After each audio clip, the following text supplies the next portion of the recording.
Hi, in today's tutorial, I'm going to show you how to share scripts on the Google Docs website. So first of all, of course, all you need to do, just go and open whatever browser you're going to use to follow this tutorial steps. So of course, here in my case, I'm actually using Brave, but of course, in your case, you can use any other browser could be possibly working for you. Once you open your browser, just go here to the URL section, simply type Google Docs and hit the enter button, and that should take you here into this page. Of course, from here, you would like to click at the first link, make sure it's not an ad or advertisement, and that should take you into this page. Of course, from here, of course from here, you'll have to click at sign in to log in into your account if you have one. But if you don't have an account, you'll have to click at sign up for free to create an account. Of course, you'll be able to do those two options if you have a Google account or the link into your browser, and that will prevent you from doing all the boring steps of creating or even logging into your account.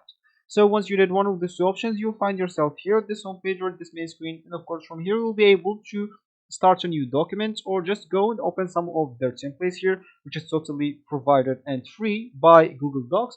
And of course you can just go and open some of your recent documents if you have some, which I'm going to do here, and it's actually already empty.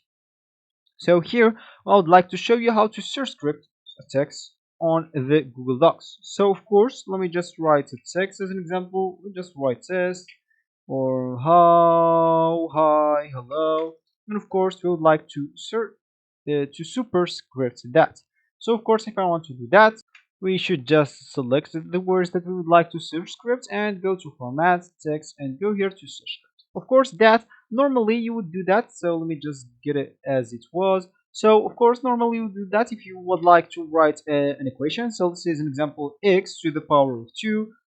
X to the power of 2 plus 1 equals to 0 as an example. So of course now I'm just going to select this 2, I'm going to format text, and of course I'm just going to superscript this, and as you can see I will be here. That's cool.